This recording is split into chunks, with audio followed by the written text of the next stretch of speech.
A 5-year-old child is declared clinically dead for 33 minutes. When he returns, he leaves everyone in shock by revealing details he could never have known and delivers a message that seems to come straight from heaven. In this video, you will discover this unbelievable story, full of spiritual mystery, profound teachings and revelations that defy human logic. Could this be the way God chose to warn us? Get ready for an exciting journey between life, death, and the eternal. Her name is Elizabeth, a little girl just 5 years old, sweet, curious, with that lively energy that fills any environment with joy. She lived with her parents in Salem, not state of Oregon, a peaceful town surrounded by forests, rivers, and a welcoming community. The Miller's life was simple but full of love, a Christian home where the values of faith, respect, and prayer were taught from an early age. Elizabeth was always a charming child. He had the habit of carrying a small children's Bible under his arm, even though he still didn't know how to read it properly. She said she liked the pictures of Jesus. He said he was his strongest friend. That Sunday, the sky was clear. The sun shone softly on the roofs of the houses, and the birds sang as if everything was exactly as it should be. Elizabeth played in the yard with her dog, Toby. She ran barefoot, smiling, with her pink dress fluttering in the wind. The mother prepared lunch, while the father washed the car. It was just another ordinary day until suddenly their lives would change forever. Everything happened very quickly. Elizabeth stumbled, fell to her knees, and seconds later began complaining of intense pain in her chest. The mother ran to her and noticed that her breathing was irregular and ragged. The eyes, which used to shine, were losing focus. The father, overcome by silent panic, didn't think twice. She took her daughter in her arms and ran towards the local hospital, Salem Health Medical Center. The distance was short, but the feeling was eternity. Upon arrival, the medical team welcomed them immediately. First aid and rapid examinations were applied, and the preliminary diagnosis was a sudden cardiac collapse, possibly linked to a rare, unidentified congenital condition. Healthcare professionals began resuscitation immediately: shocks, compressions, adrenaline. The emergency room environment was filled with tension, technical screams, and silent tears. As little Elizabeth's body lay motionless on the gurney, the heart monitor displayed a straight line, cold, sharp, final. The minutes passed. 5, 10, 15, 20, 25, 30, 33. 33 minutes. That was how long Elizabeth remained clinically dead. The exhausted medical team began to slow down. Hope had already left the room. The heavy silence of helplessness hung in the air. The mother, kneeling outside, prayed out loud, crying out to God with her hands raised, as if holding on to the last promise of life. The father, unable to speak, just stared at the closed door, waiting for a miracle or an explanation. But then, something completely unexpected happened, and this is where everything changes. Just as the doctors were preparing to officially declare her death, Elizabeth's vital signs reappeared on the monitors.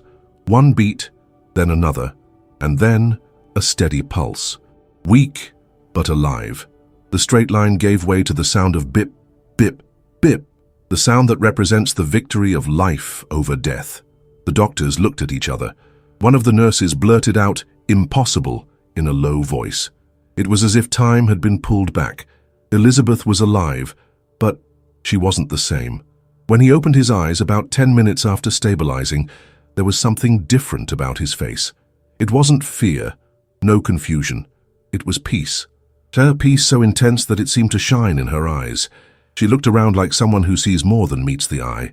His body was still fragile, but his expression was firm. She didn't cry. He didn't ask where he was.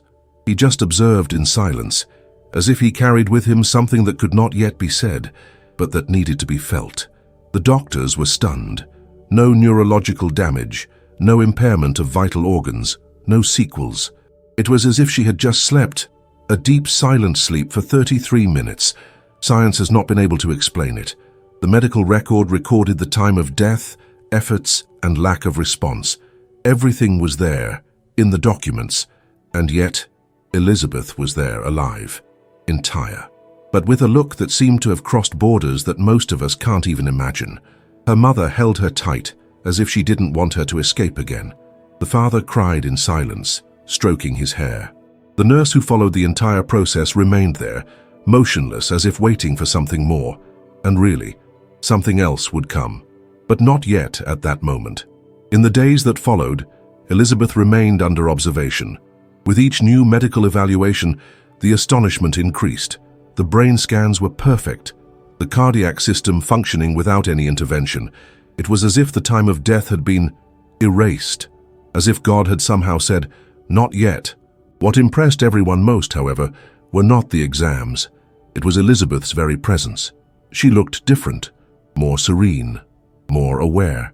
He began to speak calmly, slowly, as if he was choosing his words carefully. Sometimes he smiled for no reason. Other times he stared at something invisible. It was like being between two worlds. The first time she talked about what happened, it wasn't forced. She was not interrogated. It was spontaneous, as if it were a need born of the spirit. The mother simply asked, "Do you remember anything, daughter?" And she replied with a smile and a whisper, "I remember, yes, but there are things I can only tell you slowly." From that moment on, what was just a medical miracle turned into something much bigger. Something is about to be revealed, and it is no coincidence that you have made it this far. There are truths that move the soul, signs that few can perceive, but those who feel it know. So subscribe to the channel and leave a like, because what you will hear now could be exactly what heaven wanted you to hear today. When Elizabeth finally began to speak, the room seemed to fall silent in respect for what was about to be revealed. There were no forced questions. There was no pressure. The words came as if they were being blown straight to her heart, and from there they slipped through her lips with the lightness of someone who knows exactly what they are saying. His parents moved, sat next to the bed. A recorder was discreetly turned on by one of the doctors following the case, not out of morbid curiosity, but because there in front of them was something that completely escaped human explanation, and no one wanted to forget any details. Elizabeth said that the moment she fell into the backyard, everything went dark. But it wasn't a darkness of fear, nor of abandonment. It was a hugging dark, as she described it. A kind of silence she had never felt before, deep, calm, complete. Little by little, this darkness was filled by a soft light, which came from far away but approached slowly. And then, something inside her broke loose. She said it was like coming out of the cocoon, like taking off tight clothes, and suddenly she was light. No pain, weightless, no fear. Little Elizabeth said she looked back and saw her own body. She said she was lying on a white bed, with wires and machines around her, and that people were running around her. The father had his head down, his shoulders shaking. The mother prayed on her knees, with her hands raised and tears streaming down her face. She saw everything, every detail, including something that no one mentioned to her. The exact moment when a nurse touched the doctor's shoulder, whispering, "It's time."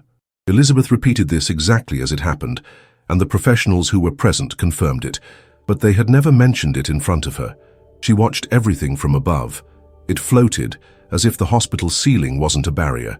She said she could walk through the walls, but she didn't feel like going far.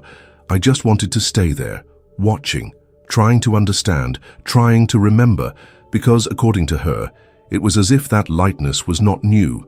It was familiar. As if she had felt that before, she just didn't remember where. The girl said that while observing the room from above, she heard something like a distant sound. It wasn't really a song. It was a frequency, like a calling. She didn't use those exact words, of course, but as she tried to explain, she moved her hands as if something vibrated around her. And then, everything started to change. The hospital became smaller, the human voices faded, and the light grew brighter. She said she was being pulled, but not hard. It was like being pulled by something good, something safe, something she trusted. At that moment, Elizabeth said she found herself in front of a place she couldn't describe. She was trying to find words, but none seemed to work. He just said he was beautiful, very beautiful. But it wasn't the kind of beauty you see with your eyes. It was something you feel with your whole body, with your soul. He said that everything there sang, even in silence, and that the air was not like the air on earth. It was lighter, cleaner, as if breathing were a form of prayer. She said there was a very big door, not an ordinary door. It was made of golden light that moved, as if it were alive. And when she got closer, there was no need to push. The light simply opened as if it had been waiting for her. And it was then that she entered a place that, in her words, seemed bigger than anything that existed. Elizabeth called this place the Golden Room.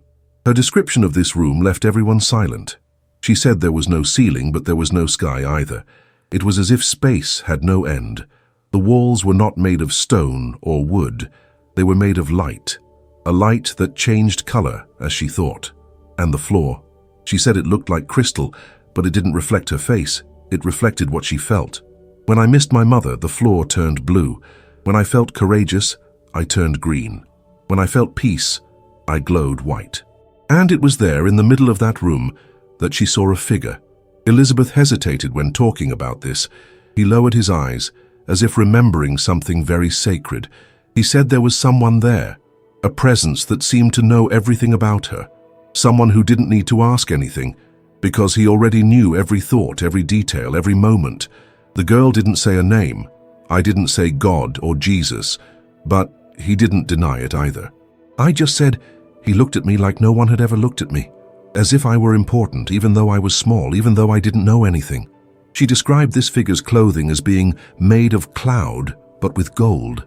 She said the eyes weren't visible, but she could feel a gaze coming straight to her heart, and when this presence came close, she was not afraid. He felt warm, but it wasn't like the sun. It was stronger. It was a warmth that took away all the cold from the soul, a warmth that embraced you from the inside.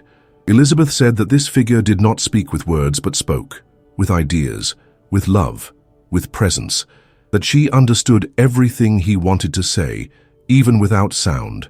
She said she heard her name being said, but it was not heard with the ears, it was heard inside the chest, as if the name had been placed there at the center of her existence.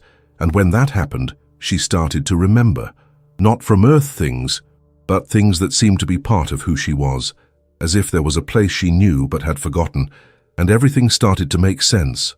She said, I knew I was loved. I knew I wasn't an accident, that my life has a reason. The parents, hearing that, looked at each other with tears in their eyes. The father held his daughter's hand tightly. The mother was shaking, but not out of fear, out of reverence. Because there was something about that soft voice, that calm way of telling, that just didn't seem contrived. It was real, so real it hurt, so real that it made the heart tremble, and she still hadn't told everything. Elizabeth remained silent for a few seconds after telling her about the Golden Room. His eyes, small and bright, seemed to look into the distance, as if they were still stuck in that place that none of us are able to see. Her father held her hand tightly, trying in some way to keep her anchored to the earth, as if the simple touch could protect her from any pain that was yet to come. The mother, attentive to every gesture, held back crying, as if a part of her knew that something profound would still be said, something that would surpass any logical explanation or human limit. And then, with a calm voice, almost like a whisper that passes through the soul, Elizabeth began to tell what happened right after that meeting in the Golden Room. She said that, after feeling that heat that filled everything, she heard her name being called again, but this time more firmly.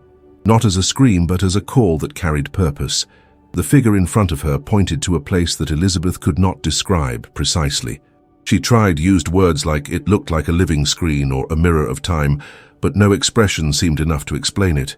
She just said that when she looked at it, she saw things happening. Things that, according to his words, had not yet happened, but would happen. Elizabeth spoke of cities becoming empty, of people walking in silence, looking up at the sky. He said there was a sound in the air, something that was neither music nor noise. It was as if the planet itself was in mourning. And even without understanding what she saw, she said, I knew something was wrong. I felt it in my body. It was like the world was waiting for something to start. She did not use technical words, nor terms that you might have heard in films or cartoons. Everything was described with the pure look of a child, but with a seriousness that made your spine run cold. It was then that she repeated something she had heard from the presence next to her. In a low but firm voice, Elizabeth said, He told me that time is running out, that people are distracted, and that they need to prepare. These words fell like an avalanche on the parents' hearts. The doctor, who was still monitoring her recovery, stopped what he was doing and just sat next to the bed. He was not religious. He had never shown any signs of this. But at that moment, there was no science, logic, or reason that explained what was happening. Elizabeth, a girl of just 5 years old, who had never read the Bible, who barely knew how to write her name, spoke with a spiritual clarity that many adults seek throughout their lives. It wasn't just a report, it was a warning, and the more she talked, the more her face lit up, as if each sentence brought not only memories, but meaning. As if what she experienced there was connected in some way with all of us. She said she saw people crying, not out of sadness, but out of regret. He said he saw hands raised to the sky, asking for forgiveness, and that around these people there was a very strong light, a light that covered them like a cloak. And when her father asked what that meant, she just replied, "They are the ones who still remember how to talk to God." Elizabeth began to talk about open books, names written with light and others that slowly faded away. He spoke of voices calling people, one by one, and a silence that took over everything after that. And then she said something no adult expected to hear, something that not even her mother, who read the scriptures every day, could explain. Elizabeth said that she heard the name Apocalypse, but that no one had said that to her. She said she felt that name as if it had been placed inside her heart, and when asked what that meant, she replied, "That's when everything that's hidden will come out." This particular section left everyone in shock, because this definition, so simple, so direct, aligned exactly with the original meaning of the word apocalypse, which comes from the Greek apokalypsis and literally means revelation or taking away the veil. How could a child know that? How could such a young mind access this level of understanding, of connection, of discernment? The most impressive thing is that while speaking, Elizabeth maintained a calm tone of voice without exaltation. She didn't seem to want to impress, nor did she seem to seek attention. He spoke like someone who just needed to tell, needed to deliver, as if that mission was bigger than her. As if somehow she knew that that message was not just for the parents, nor for the doctors, but for everyone who heard this story. She also said she saw something being written on a wall of light. She said they were words that formed themselves, but that she didn't know how to read. I could only feel what they meant. She tried to describe what she felt when she saw those words, and used phrases like, "It seemed like everyone was supposed to wake up. It was like a warning of love, but urgently. It was beautiful, but serious." And once again, he spoke of the presence at his side, which observed everything with an expression that mixed compassion and firmness. Elizabeth said this presence wasn't angry, but it wasn't smiling either. She felt like it was something important, very important, something that needed to be said, something that could not be ignored. The father then asked with a choked voice, "And what else did he say, daughter?" And she, looking into his eyes with a maturity impossible for her age, replied, "That many people will still hear, but some will cover their ears." This answer remained in the air like an echo. A silence took over the environment. It was as if those words had been thrown into the center of the room, and everyone there knew deep down that they were true, that the world is, yes, too busy, too distracted, too fast, and that in the midst of all this, the voices that come from above are being ignored, that the signs are out there, but few still have the eyes to see. Elizabeth didn't say something bad was coming. He didn't talk about destruction or tragedy, but he also did not speak of immediate peace. The tone was one of spiritual urgency, of a silent warning like the whispers of the Spirit, like the subtle touches that God sends to each one of us, through dreams, through words, through feelings, but which often go unnoticed, swallowed up by the rush, by disbelief, by the empty routine. And as you listen to each word, something inside starts to move. No wonder. A memory that chills you, a feeling that no one understands, but that haunts you in silence. It's like a whisper from the invisible, a call that crosses time and touches the heart directly. Write in the comments, "I am hearing the call." This story is not over, and what Elizabeth revealed later will touch your spirit even deeper.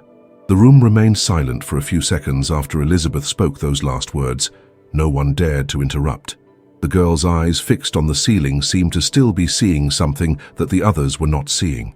The father, sitting next to the bed, remained motionless, as if he needed time to understand what he had just heard. The mother, with her hand on her chest, was breathing deeply, as if her heart were racing too fast. What they were experiencing went beyond any logical explanation. It was as if time had stopped to make room for the invisible. The doctor in charge, Dr. Adrian Collins, experienced in pediatric cases and head of the hospital's emergency department, was known for his skeptical stance. He never engaged in spiritual discussions with patients. Deeply technical, He preferred to keep his distance from any narrative that challenged the limits of science. But there, in front of that girl, his expression had changed. He tried to maintain his composure, but his eyes betrayed his astonishment. He had seen miraculous recoveries before, but never a situation like this. A child who lay dead for 33 minutes without any brain damage, waking up with profound, symbolic and detailed accounts of a place of light and spiritual messages that she could never know on her own. Dr. Collins crossed his arms and watched as Elizabeth spoke matter-of-factly about the name Apocalypse, about the urgency for humanity to awaken, about people crying for forgiveness, and about the feeling that the world is forgetting how to talk to God. None of these words were part of the usual vocabulary of a 5-year-old child, and that disconcerted him, but the most impactful moment was yet to come, and it didn't come from the spiritual content itself, but from something more personal, something intimate, something that made his mother's spine go cold, and his father, without reacting, let out a slight whisper of astonishment. Elizabeth completely spontaneously began to describe a room. She said that while she was in that place of light, she saw a room with a large window and flowery curtains, a white vase with red flowers, and a rocking chair that made noise every time someone sat down. The most surprising thing was not the contents themselves, but the fact that she had never been to this place. The mother's eyes widened, her hand went to her mouth, and she slowly turned to her father. That description was faithful, word for word, to the room of Elizabeth's great-grandmother, a very beloved lady who had died 2 years before the girl was born. The creaking rocking chair was a painful memory. Her grandmother, who used the chair to tell Bible stories at dusk, always said that was the place where she felt closest to God, and the red flowers in the white vase were exactly on the dresser to the right of the bed, between the wall and the antique mirror. Details that only someone who was physically in that environment could mention. And more, Elizabeth talked about a cloth embroidered with angels that was on the bed. This particular object was considered almost a family treasure, hand-sewn by the great-grandmother, and never shown to the granddaughter precisely because it was stored with great care in the attic. The mother, now in tears, couldn't stop shaking her head in denial, as if trying to reject the very truth she was hearing. And then Elizabeth added, "She told me that we will see each other again, but not now. She told me to tell the lady that she still hears her morning prayer, and that she continues to thank her for the coffee with milk that the lady left on the table next to her." Those words broke any barrier of rationality that still remained there. The mother burst into tears. "I cried like someone who finds someone they love, like someone who feels that even after death, the spiritual connection remains alive. Because nobody, absolutely nobody, knew about Café au Lait. It was a gesture that Elizabeth's mother made every morning during the last months of her great-grandmother's life, as they prayed together before the sun rose. It was a moment just for them, never shared with anyone. Dr. Collins, who was still observing in silence, stood up slowly, as if he felt there was nothing left to do there. Before leaving the room, he looked at his parents, nodded slightly and murmured, That's not in the books," and left the room. Another doctor, a younger resident, approached the mother and said, "I don't know what I believe, but after this, maybe I'll start to really pray." Elizabeth remained calm the entire time. It was as if it all came naturally to her. As if talking about people from the past, messages from beyond and spiritual details were just part of a calling she had accepted, even without understanding the weight of it. His fragile body, still recovering, contrasted with the strength of his presence. She radiated something different, something that deeply touched those around it. Even the nurses, who used to play in the corridors during night shifts, began to walk in silence near that ward. A hospital chaplain was called. He entered the room with the Bible in his hand, ready to console, to lead a traditional prayer, but upon hearing the reports, he himself asked to just listen. He said that in all his years of ministry, he had never witnessed an atmosphere like that. He said he felt something there, something holy, something that couldn't be explained with words, that did not need theological interpretation, because the Spirit himself spoke through that child. And perhaps this is the most important point for you who are here with me, watching and feeling every part of this story. True faith is not just made up of beautiful words or inherited traditions. Real faith is that which crosses time, breaks with logic, challenges human understanding, and touches the depths of the soul. And God, in His infinite wisdom, can use even a 5-year-old girl to remind humanity that He is still speaking. Perhaps, as Elizabeth said, many people are covering their ears. Maybe we are too busy to notice the signs. Maybe God is trying to speak, but we are not always willing to listen. In the days following her physical recovery, it became clear to everyone around her that Elizabeth had not just come back to life, she had come back transformed. There was something about her that went beyond clinical cure, beyond the absence of sequelae. It was as if, in the space of 33 minutes, that girl's spirit had been deeply touched, marked, as if someone now carries a mission that didn't exist before. There was no longer that typical agitation of a 5-year-old child, that sweet impulsiveness that normally accompanies childhood. In its place came an unusual tranquility, a calm that you only see in people who have been through something much bigger than themselves. Elizabeth looked around like someone who sees more than meets the eye. When he walked through the hospital corridors, still holding hands with his mother, he used to stop suddenly, stare at some invisible point and say disconcerting phrases such as, "He's here too." He passes by and no one sees. Or else, "There are people who shine inside and don't even know it." And when her mother asked, "Who, daughter?" Elizabeth simply smiled, as if the answer was too clear to say. At home, the changes became even more evident. She no longer watched the cartoons she liked before. He said the sounds were too loud, disturbing the silence inside. She started waking up earlier, sometimes even before sunrise, and asked to sit in silence for a few minutes by the window. At these times, she said she was hearing whispers of light. At first, her parents thought it was imagination, a way for her mind to deal with everything she had experienced. But they soon realized that was not the case. Elizabeth spoke firmly, with detail. It was as if someone was actually communicating with her, not with words, but with ideas, with feelings, with signs.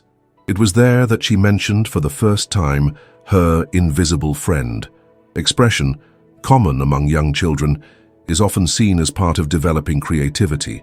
But with Elizabeth it was different. She didn't give names, she didn't create stories. When he spoke about him, his tone changed. It wasn't a joke, it was reverence. She said that he spoke little but that he was always close by, and that sometimes, when she laid her head on the pillow, she felt as if someone was teaching her things she didn't know before. He said he understood better certain words in the Bible that his mother read, and that this friend helped her feel what's behind the lyrics. The family's faith, which was already strong, underwent a profound transformation. The father, who had always been a man of more reserved faith, began to look for more. He began to pray out loud with his wife, something he rarely did. Little by little, he began to reread the scriptures, as if he were seeking confirmation of the things his daughter had been saying. Sometimes I would read a verse and look at Elizabeth. She just shook her head, as if she already knew. The mother, in turn, started to write everything down. He created a notebook, where he wrote down every sentence, every comment, every moment when Elizabeth said something out of the ordinary. One of the notable entries in that notebook said, "Today she told me that heaven isn't just after we die, that heaven begins here when we learn to love without waiting for a return."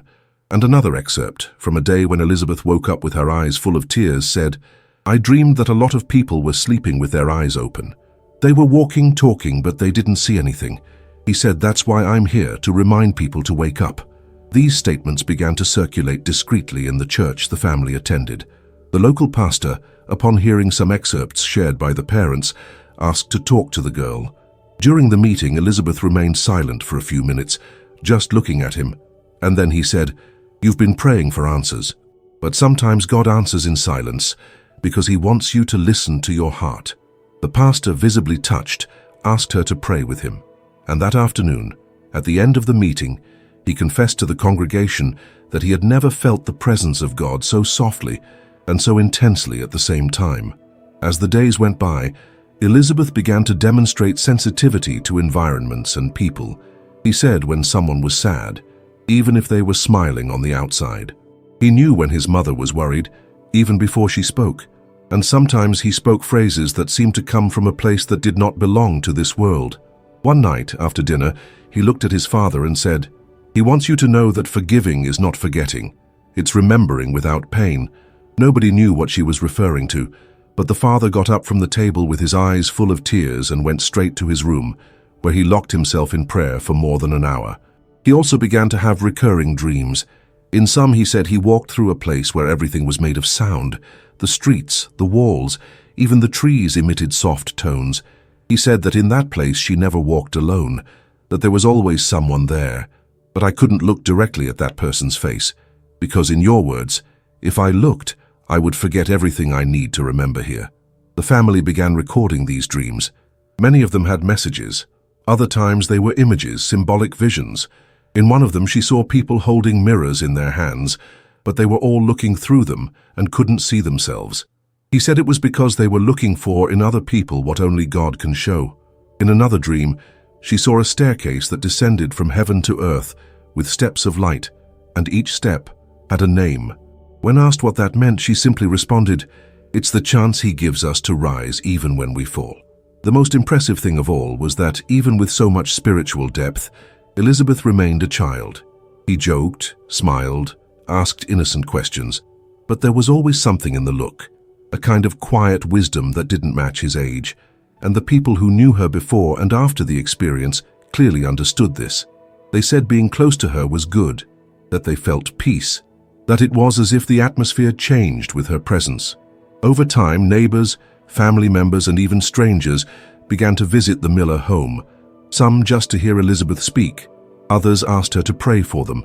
The family wisely kept everything discreet, without exposing the girl, but they knew that something extraordinary had happened. They knew that this was not a figment of imagination. It was real, it was divine, it was prophetic. And maybe in this moment, as you listen to every detail of this story, something inside you is moving too. A chill that doesn't come from the cold, a memory that has no form. A feeling that makes you stop, take a deep breath and think, have I also received signs and not noticed? Have you ever stopped to wonder if these children, like Elizabeth, are accessing something that we, growing up, simply forget? As if at birth, or perhaps throughout life, we were moving away from a truth we already knew. A truth that's so profound, does not need to be taught, just remembered. When we hear stories like hers, full of details impossible to be invented, so spiritually coherent, and full of wisdom that cannot be learned in books, something inside us moves, a kind of subtle reminder that there is more, much more, something that goes beyond what the eyes see, beyond matter, beyond the now. Have we lost this sensitivity over time? Have we stopped hearing, seeing, feeling the spiritual, because the noise of the world has drowned out the voice that was once clear? What if what Elizabeth experienced was not just an individual experience, but a collective message, an invitation from heaven for us to awaken? Jesus in John 14:2 said, "In my Father's house are many mansions," and perhaps Elizabeth visited one of these abodes. Perhaps she saw, even if only for a few minutes, a piece of eternity, a glimpse of what awaits us, and what we often deny because we don't understand. She came back with something different in her eyes, with phrases that carry a spiritual weight that deeply touches even those who don't believe. And if you've come this far feeling this way, you know exactly what I'm talking about. Because it's not just any emotion. It's that feeling that something sacred is nearby. That something, even invisible, is trying to reach us, call us back home, remind us of the original purpose that perhaps we left behind amidst the pains of life, the distractions, the disappointments. How many times have you felt like the world was too fast, too noisy, too cold?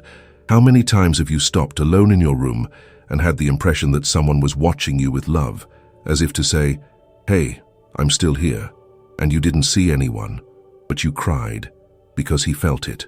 Because I didn't need to see it with my eyes. The Spirit recognizes that which is of the Spirit. Elizabeth didn't come back saying the world was going to end. Not that everyone is wrong. She came back talking about love, about light, about repentance, about getting ready. And he used such simple words, but they carry deep spiritual truths, words that reveal that life is not random, that there is purpose, that's been a while, that there is an eternity waiting for us, and that it doesn't begin after death. It begins when we awaken. Maybe when Jesus said that only children will enter the kingdom of heaven, it wasn't about age. It was about the state of the heart, about purity, about listening to what the world insists on silencing. And aren't it precisely children who can still hear? Could it be that as we grow up, we create filters, doubts, blocks that prevent us from seeing what was previously so natural? Spiritual sensitivity fades, and we begin to think that everything needs to be proven, explained, measured, and if it doesn't fit within the logic, it is discarded. But the spiritual world does not fit into logic, because it transcends. He reveals. He breaks human rules to show divine glory. And now I ask you, what if God is speaking again? What if he has raised children dreamers, unlikely people to carry his voice?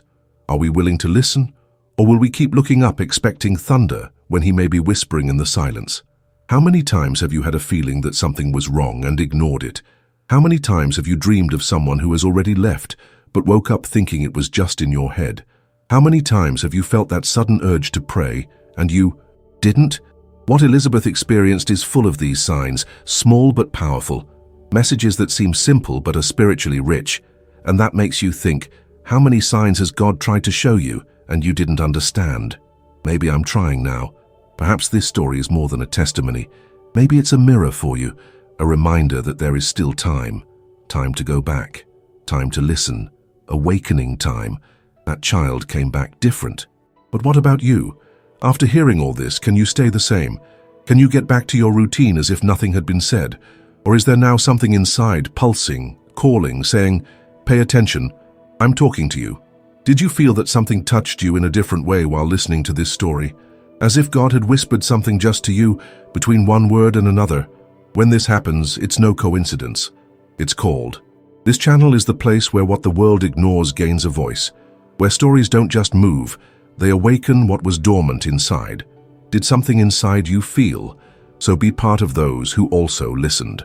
This channel is a refuge for those who do not ignore the signs, for those who know that the spiritual world is real and that certain stories do not arrive by chance. Subscribe, leave your like and activate the bell, because what's coming is not entertainment, it's awakening. Did something really touch you? So it proves that you can still hear what many have already missed. Comment below, I heard God's voice in that video. This sentence is not just a comment, it is a testimony, and whoever reads it, feels it. And now, what comes next will shake everything you believe even more. The next video is already on the screen, and it carries something that will make you question what is real and what is being hidden. Click now because there are stories that cannot be ignored, and this, you need to feel it. See you there.